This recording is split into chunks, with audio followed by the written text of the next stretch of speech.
Under these circumstances will go to get into a school that is safe, welcoming, and challenging, and where they will get the support they needed to become all they wanted to be in life.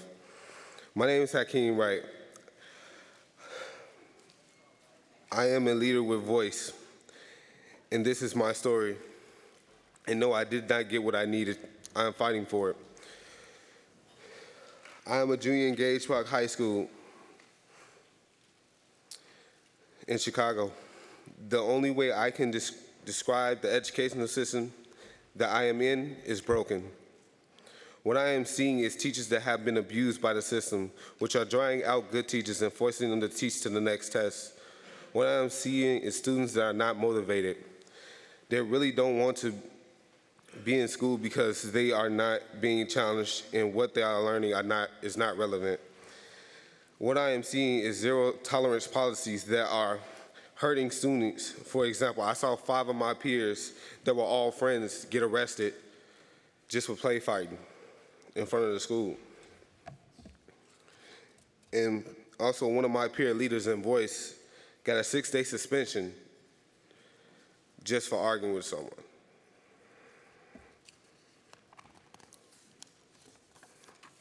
In all honesty, this makes me feel angry. The system that is supposed to be helping us is in fact hindering us from achieving our goals. This is not only in my school, but it seems to be happening in communities of color. In 2009, there were over 4,000 school-based arrests. All of those people who were arrested were 16 and under. 80% of those arrests was just for misdemeanors. In 2011, $67 million was spent on the Office of Safety and Security.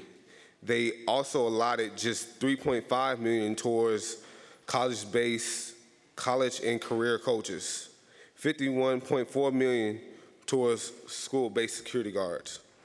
So what is being done? Oh wait, hold on, I skipped the part. Do you think that it's more important to spend money on security and police in schools than to spend money on your children's education? What do these statistics tell you about our district's priorities? Is this a school system or a prison system? What is being done? It seems that there's a continued circle of blame. It usually starts with CPS blaming teachers, teachers blaming parents, and eventually ends up looking like bad students are to blame. This is a crazy cycle that must end. This is what my peers and I in Voice have been working hard to do. Taking a much closer look at these issues, issues in Chicago, you can only come to a conclusion that this is a race issue. CPS just announced that 49 schools, elementary schools, would be closed, supposedly being underutilized and underperforming. These schools were also located on the west and south sides of Chicago, which are communities of color.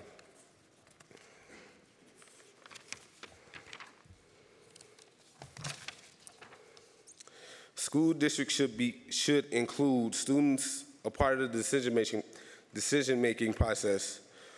So many decisions are being made without student input. Districts should also be looking to implement more alternatives to suspensions, arrests, and expulsions like restorative justice. And we also must do a better job in ensuring equal investments to all schools, and even more in schools that are in communities like mine. Dr. King once said that the function of education is to teach one to think intensively and to think critically. Intelligence plus character is the goal of true education. So we must continue to fight for each child to receive an equal education and put an end to the school to prison pipeline. Thank you.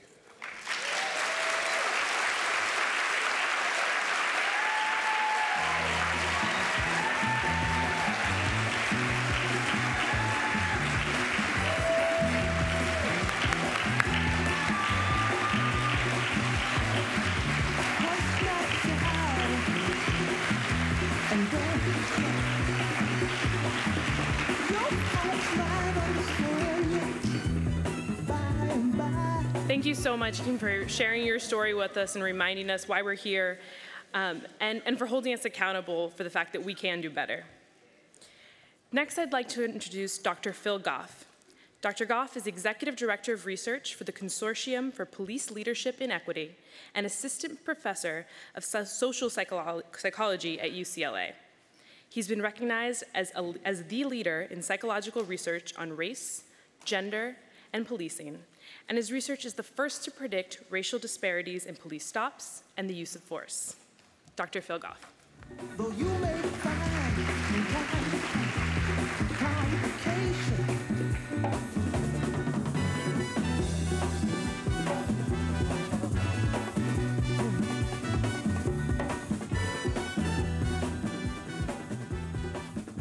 All right. Can everybody hear me okay?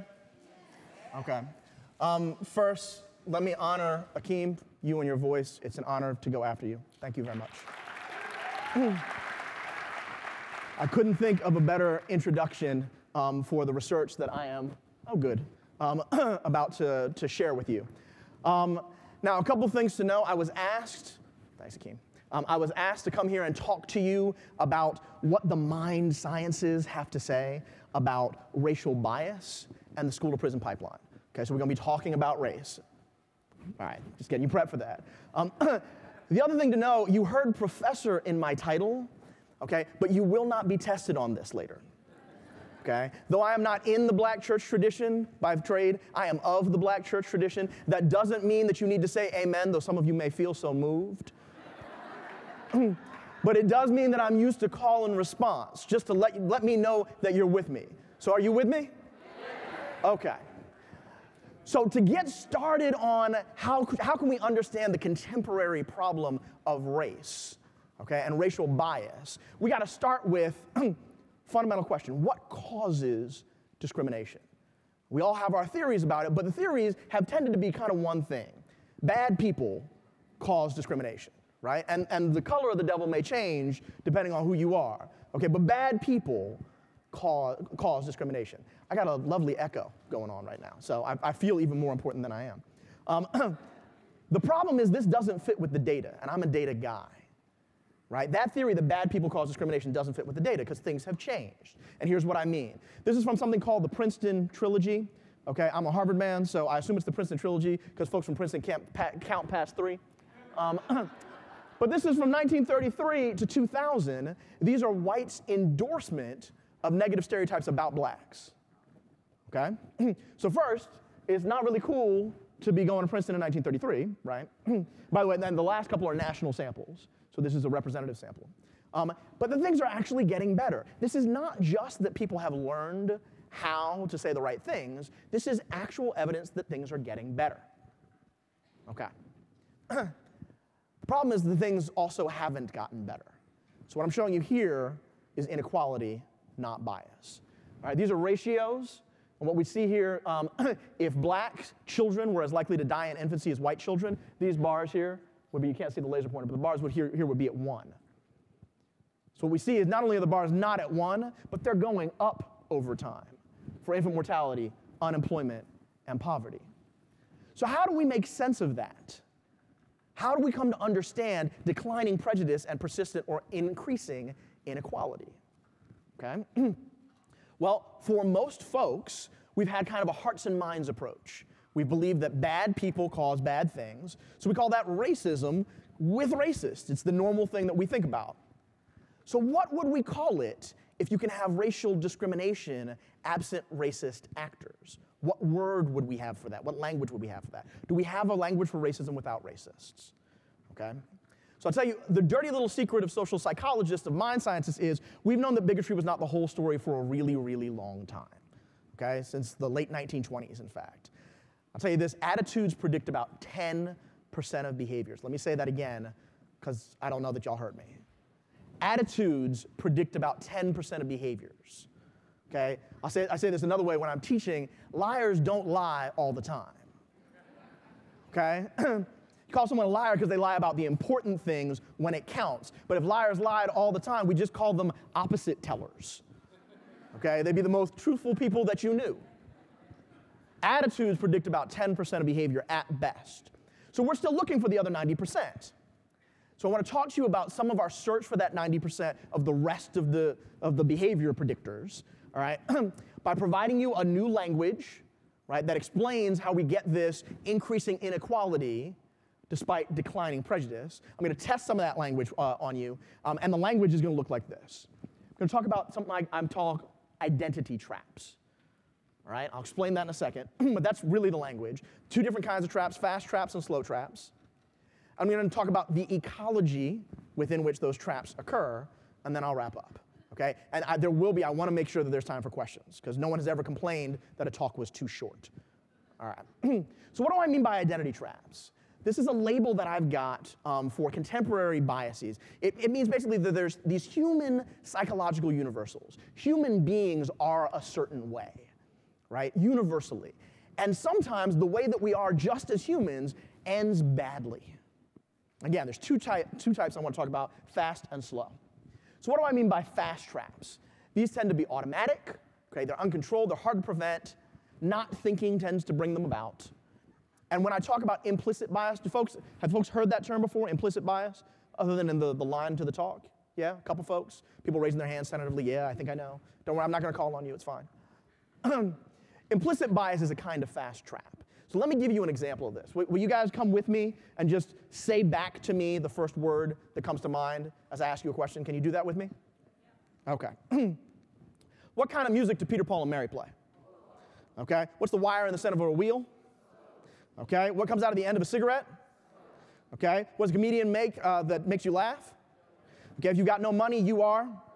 Okay. And what is the white part of an egg?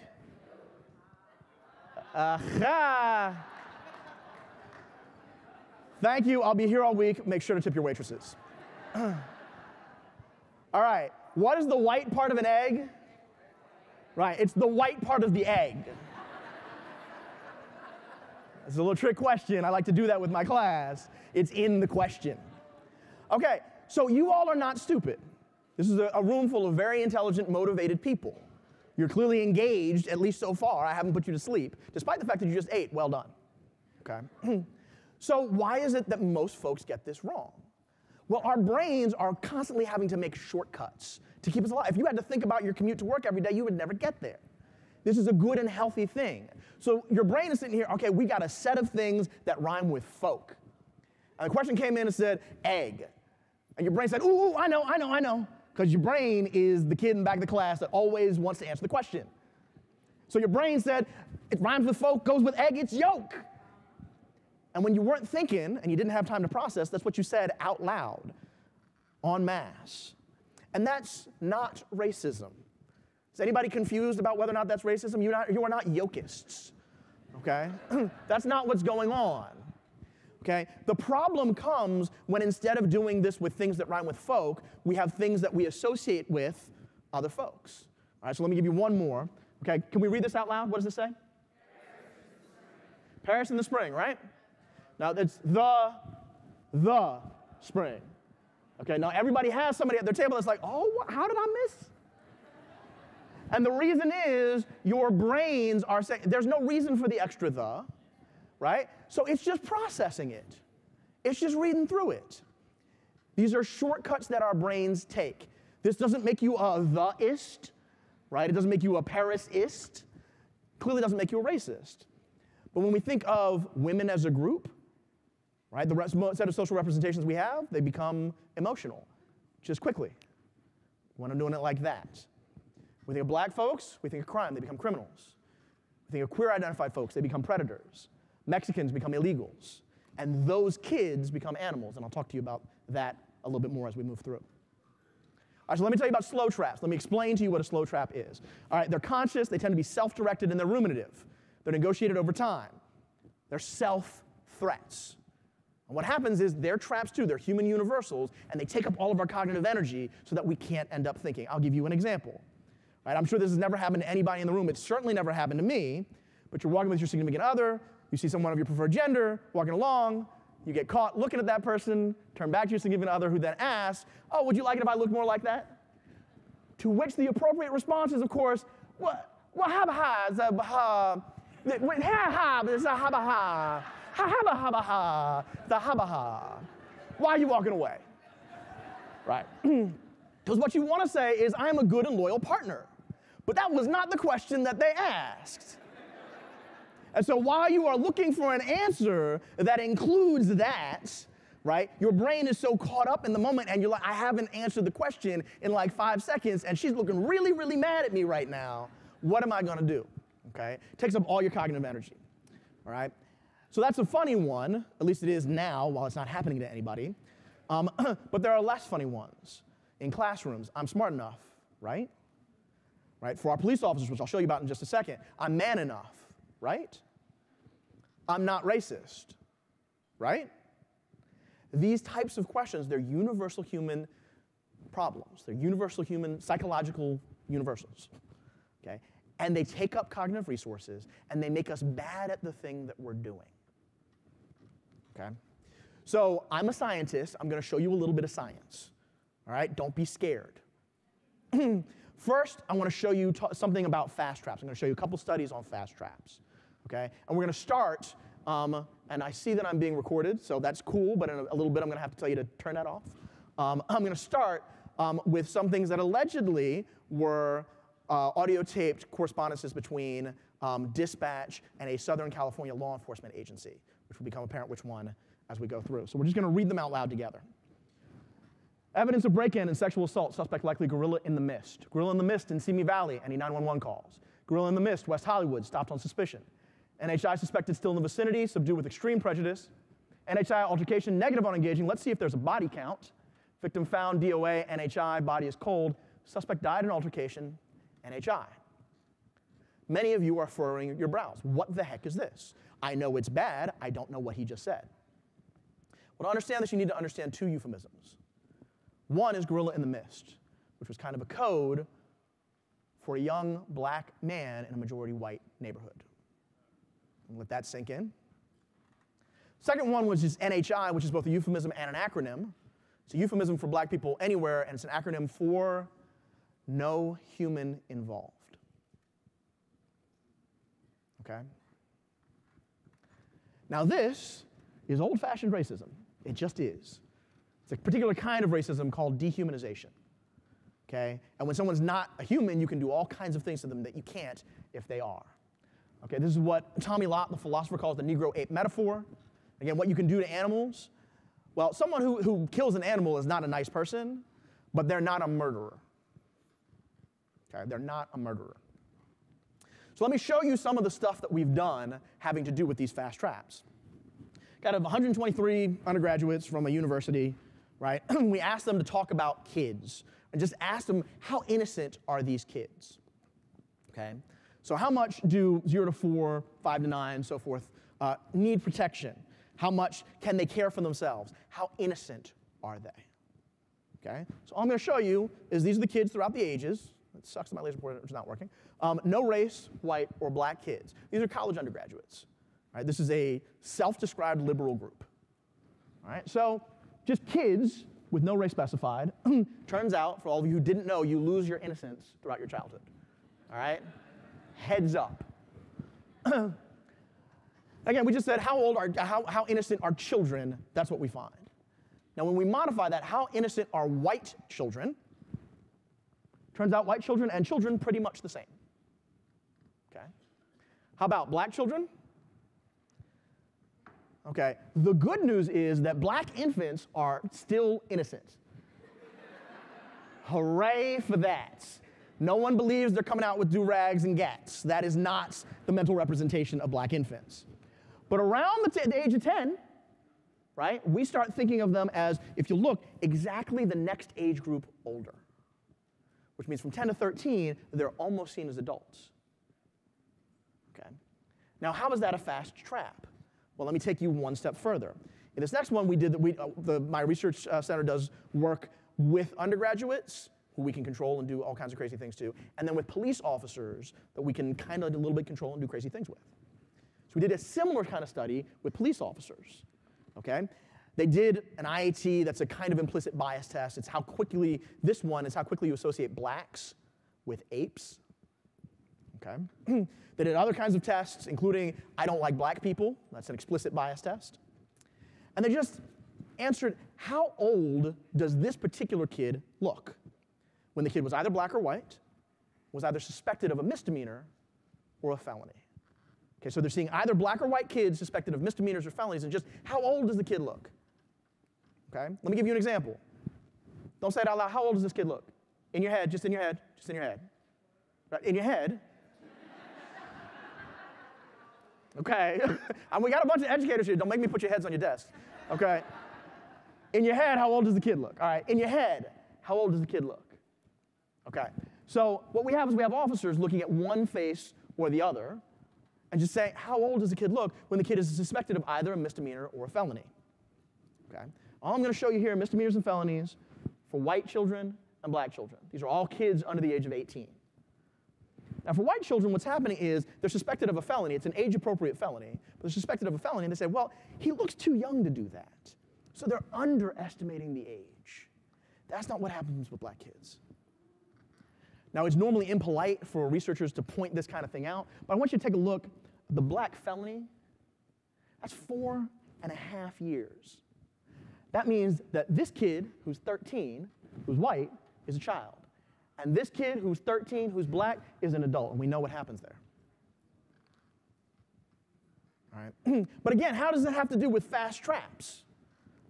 Well, here's the worst part. There's a real strong relationship between that automatic association, that folk yoke association between black ape and black age bias. The more I think of black people as apes, the more likely I am to think that black children are older.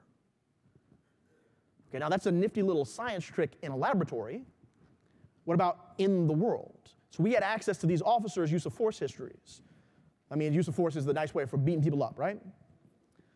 Okay, so we have access to their beating people up histories, and we're able to compute a ratio of beating black kids up versus white kids, so under 18. And that ratio is predicted by that black ape association. The more I think of black people as animals, the more likely I am to beat up black as opposed to white children. Let me put that to you a different kind of way. If I am a black child, which I was once, and I encounter an officer, by the way, this is black, white, Latino officers. Race of officer doesn't matter. If I'm a black child and I encounter a black officer, I am 3 times more likely at the end of that encounter to go to the hospital if I have someone who is high in that black ape association. That's not a lab study, that's in the real world. That's how these fast traps, that's how implicit bias functions. We automatically associate one thing with another when it's fast, it's rushed. We act on it. You say yoke out loud, and it turns out you beat a black child. Now, it's really tempting to think of implicit bias as the reason why we see a decline in explicit bias and increase in inequality. Because it's just one kind of racism for another kind of racism. It's inside of bad people, right? And it's tempting. Fills that epistemic space. But again, it's not the whole story. It's just not the whole story. So I want to move to slow traps now, all right? And I want to warn folks, anybody who's, I saw a couple of kids here who might have sensitive ears. And I know a number of the adults here also have sensitive ears. I'm going to warn you, there's some potty language in the sections coming up, but it's coming from real people, okay? So in this study, we were looking at something you wouldn't think of as affecting race, necessarily. We were looking at manhood threat, masculinity threat among officers. Because in one jurisdiction, not particularly this jurisdiction, but one jurisdiction where we work all over the United States and all over the world with the State Department and DOJ, 70%, over 70% of the use of force incidents and the officer-involved shootings were immediately preceded by a man flirting with a man officer, or a man officer being referred to in terms of a sexual orientation slur. Literally, the word fag was a deadly word. So manhood threat turns out to be a big deal, okay? But why on earth would it predict racial disparities? I understand macho officers are more likely to get in bar fights. Why would they be more likely to do that with black as opposed to white, with Latino as opposed to white suspects? It turns out macho recognizes macho, right? If I'm extra macho, I've got to man up with someone else who's extra macho, right? Manning up against someone who is feminine doesn't help me at all. And if I stereotype blacks as hypermasculine, which there is that stereotype, though I am evidence to the contrary every day, that I am very likely to use more force against blacks than whites. So we brought in 63 officers, 57 of whom are male, by the way. In law enforcement, 87% of major city law enforcement is male. And we just took the high masculinity threat and the low masculinity threat officers, we separated them. They looked at white, black, and Latino suspects. And here what we were looking at was just aggression, actual aggression. This is for the nerds among you. This is like the X-Men's danger room. Okay, and those of you who are smiling right now just outed yourselves. And for the rest of you, it's like this whole room, but one whole wall is a movie screen, and it actually can adjust to the behavior of the person who's interacting with it. This is how they get trained to use deadly force. They have a real 9mm, it's retrofitted with a laser sight so we can see where the person is shooting, and you'll get a chance to see that in a second. Okay, so I just did all this stuff out of order. Okay, let me go back. So now what I'm going to show you are 3 videos. And can I get the video camera to please turn off, please? Thank you so much. There's federal regulations. I can't have this stuff recorded, sorry. So what I'm going to show you are the 3 videos. The first video is